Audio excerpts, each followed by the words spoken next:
Salam alaikum, comment allez-vous? J'espère que vous allez bien.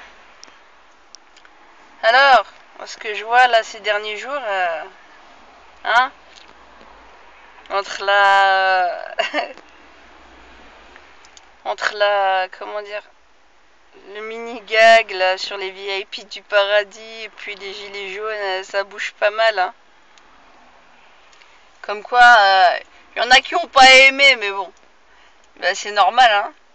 Il y en a beaucoup qui ont dû se reconnaître, et puis il y en a beaucoup ici qui le pensent tout bas, mais qui n'osent pas dire que certains d'entre eux, pas tous, hein, par rapport aux femmes et aux hommes là qui se prennent pour des sahaba, sont vraiment tellement arrogants et ils ont une arrogance à peine dissimulée en fait.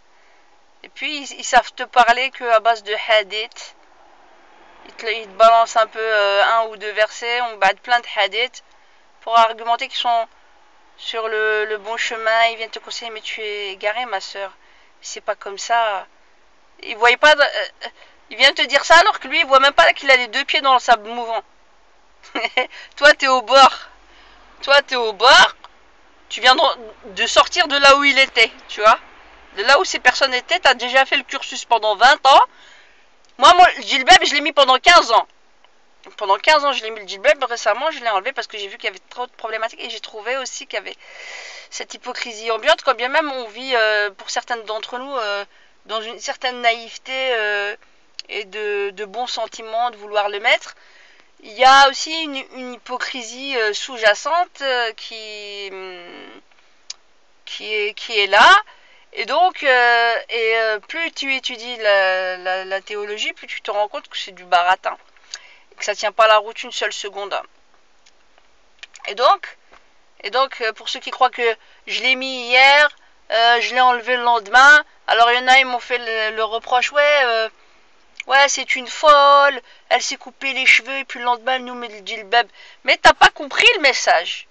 Pour ceux qui comprennent pas ce que je dis, quand je me suis coupé les cheveux, après j'ai expliqué pourquoi je me suis... De toute façon je devais me couper les cheveux, mais je l'ai fait aussi violemment, exprès. Je dis, ça vous dérange pas de faire de la violence aux femmes musulmanes qui se chalent les cheveux, peu importe comment elles se les chalent, mais de croire que c'est votre chose, que c'est votre objet, entre ceux qui veulent la déshabiller et ceux qui veulent trop la vêtir. Alors quand je le mets comme ça, et on voit un peu mes cheveux, on est prêt de faire presque la révolution pour certains d'entre eux. C'est des malades. Franchement. Et je le mets comme j'en ai envie, moi. Je suis libre. C'est pas toi qui viens parler au nom de Dieu et venir me dire ce que Dieu a dit. C'est ce que tu es en train de lui faire dire, et tu es en train de rabâcher que la gnose de ceux qui n'ont fait que gnoser.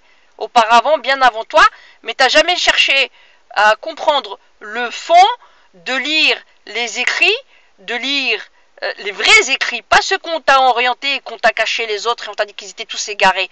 Non, t'as pas lu aussi le fait historique, le fait religieux, le fait historique, l'histoire de la religion. Pour certains d'entre eux, on va te dire les Abbassides, comment dire. Ensuite, on va te parler de tout ça, sauf de l'essentiel.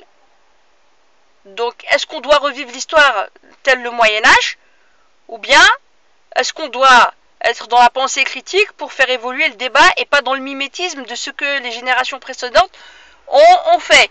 La seule chose dans laquelle il faut les imiter, c'est dans l'ijtihad indépendant.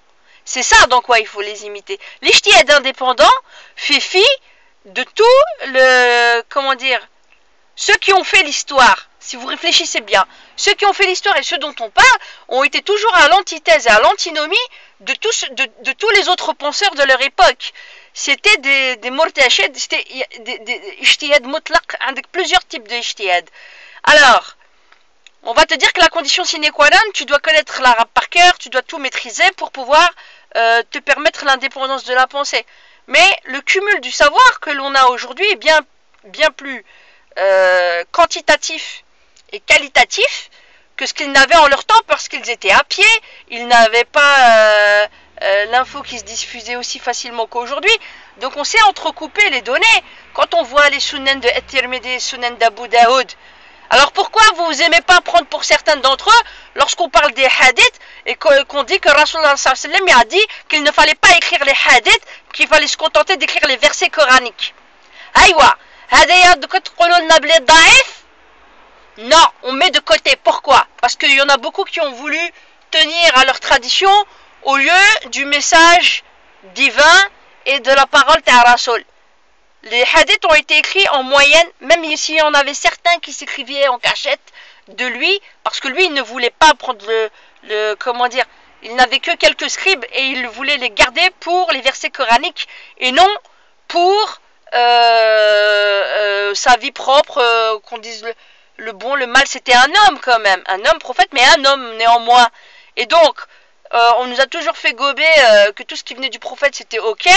Or que tout ce qui venait du prophète, il y a des moments où c'était la révélation et il y a d'autres moments où on fait la séparation entre son propre avis, qui a été déjà contesté même par ses compagnons, ses propres compagnons, et il n'a eu aucun souci à revoir les choses. Donc, Qalla, Qal Rasoul, c'est faux. Qalla, Qal Rasoul pour certaines choses, et le reste est Ijtihad. Et donc, l'indépendance de la pensée, Rabbi nous a donné la raison. Bon, je vais enlever la lumière, même si vous n'allez pas trop me voir, peut-être, je sais pas. Donc, l'indépendance de la pensée, il faut pouvoir aussi réfléchir. Bon, peut-être, je sais pas, voilà, parce qu'on m'a déjà reproché un peu qu'on voyait rien. Donc, il faut pouvoir réfléchir et se permettre et s'autoriser de réfléchir sans les ayatollahs de l'islam, le clergé islamique sur notre dos, qu'ils soient chiites ou sunnites. Il y en a marre de tout ça, ces conneries. Tout ça, c'est des conneries pour moi. Tout ça, c'est des conneries. À la base, les chiites, c'était une division politique. Oulet, Bida, voilà, ils ont rajouté des choses. Les sunnites, c'est pareil. C'est kiff-kiff, Boreko. Quand tu analyses bien, chacun fait son shopping. D'accord? Faut arrêter de se cataloguer comme ça. La seule chose qui compte, c'est quoi parmi les musulmans? Tu crois au prophète, tu crois à Dieu, tu crois au prophète, et tu sais qu'il faut faire du bien aux gens, qu'ils soient musulmans ou non. Et justement, la problématique, elle est là. C'est comment tu fais du bien aux musulmans et comment tu fais pas du bien à ceux qui ne sont pas musulmans. Alors qu'en réalité, tu devrais redoubler d'efforts pour faire plus de bien à ceux qui ne sont pas musulmans si tu veux déjà te faire respecter en tant que musulman. Toi, qu'est-ce que tu fais? Tu dénigres les kuffar, jahannama, ceci, الفاسقة, ceci. انتم عندكم غير les vices وانتم غير الجنة. عندكم الجنة, ربي قال لكم الجنة, le peuple élu, c'est vous. Yak. Moi, je suis musulmane, mais vous parlez comme le peuple élu, alors que Rabbi subhanahu wa ta'ala, il nous a avertis. Dans le Coran, déjà, il nous a expliqué les exemples des juifs et les exemples des chrétiens, mais on est tombé quand même dans le même panneau. Ça devrait nous parler. Ça devrait nous parler, mais ça ne nous parle pas. Donc moi, je parle de l'arrogance. Et alors, on m'invective d'être arrogante, mais les gens se regardent pas dans le miroir. Leur arrogance, elle est bien plus dissimulée, elle est bien plus cachée, ne serait-ce que déjà dans l'argumentation qu'ils te donnent, exégétique et tout ça, des prises de position comme des valeurs absolues. Alors que moi, je titille le terrain, je fais exprès parce que ça me fait chier, d'ailleurs, vous me faites tous chier, au passage, et j'en ai marre, finalement, on apprend à beaucoup de musulmans à pas être eux-mêmes. Est-ce que tu es capable d'entendre? Certains, non, ils disent, ouais, t'es inaudible, regarde, t'es une musulmane, tu parles comme ça, hein. Et ben, comme. Et quand je chante, c'est pour faire chier aussi ceux qui disent que la voix de la femme, elle est awra. J'ai pas l'intention de faire une carrière dans le chant, voyez-vous. Pour ceux qui disent, ouais, tu nous chantes, tu nous chantes, tu nous chantes. Et il faut vivre son temps. Notre temps, il est comme ça. Et il est pourri, pourquoi? Parce qu'on ne met pas le doigt dans les vrais problèmes de base de la société. Elle n'est pas qu'économique, c'est philosophique aussi. À la base, philosophique, comment on appréhende la vie, comment on appréhende la mort, comment on voudrait vivre dans la paix ou pas, le statut de l'être humain, le statut du fœtus, le statut de plein de choses. Donc, tout est philosophique. Avant d'être politique, avant d'être historique, on se base sur une philosophie. Donc, ton état d'esprit fait qu'à un moment donné, donc la pensée philosophique est figée aujourd'hui.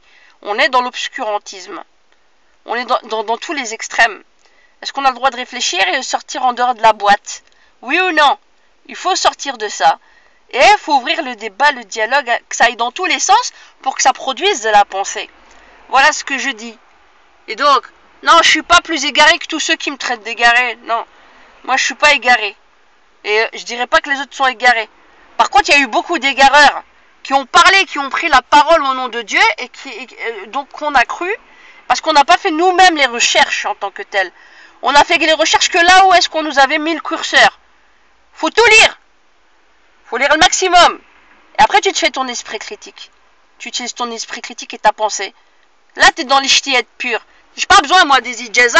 J'ai pas besoin de diplôme.